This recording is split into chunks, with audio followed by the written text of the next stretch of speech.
पंजाब सिंध बलूचिस्तान और केपीके के मुकाबले के इम्तहान में उर्दू जनरल व मजमून कंपलसरी मजमून के तौर पर शामिल है। उर्दू सिलेबस के अज्जा की बात करें तो मंदरजा झेल हिस्से बनते हैं। मजमून निगारी, तलखीस निगारी, जुमलों की तशरीह, मुहावरे, अशार की तशरीह और तर्जमा। और अगर नंबरों की तकसीम कारी देखें तो मजमून 30 नंबर, तलखीस 15 नंबर, जुमलों की तशरीह 10 नंबर, मुहावरे 15 नंबर, अशार की तशरीह 15 नंबर और तर्जमा 15 नंबर। आइए अब सिलेबस के इन नुकात को देखते हैं। मजमून निगारी का जो सवाल है उसमें अदबी, सियासी, समाजी और साइंसी मौज़ूआत पर मजमून लिखने का कहा जाता है। इस सवाल में अमूमन 4 मौज़ूआत होते हैं, जिसमें से एक मौजू पर आपने मुफस्सिल मजमून लिखना है जो कि 1000 अल्फाज पर मुश्तमिल होना चाहिए। दूसरा सवाल तलखीस निगारी के हवाले से है, यानी उर्दू का एक नसरी पैराग्राफ दिया जाता है जिसकी आपने तलखीस लिखनी है।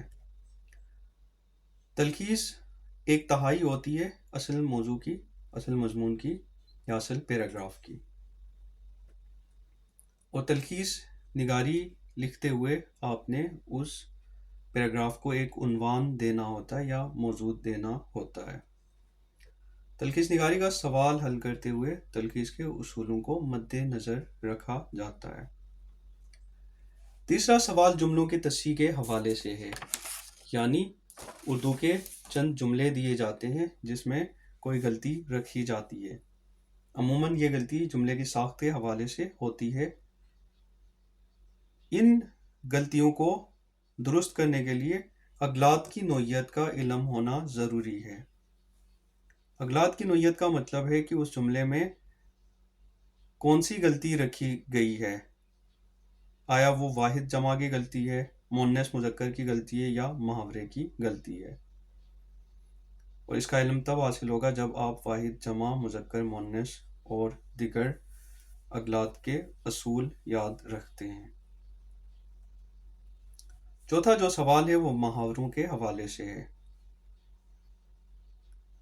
यानी चंद मुहावरे उर्दू के दिए जाते हैं जिनको आपने ऐसे जुमलों में इस्तेमाल करना है कि उनका माना वाज़ेह हो जाए। पांचवा सवाल जो है वो अशार की तशरीह के हवाले से है। खालिद मीर तकी मीर, मोमिन खान मोमिन, हैदर अली आतिश और अल्लामा इकबाल के अशार की तशरीह करनी है। और तशरीह करने से पहले शायर का नाम भी लिखना होता है। आखिरी जो सवाल है वो तर्जमा के हवाले से है।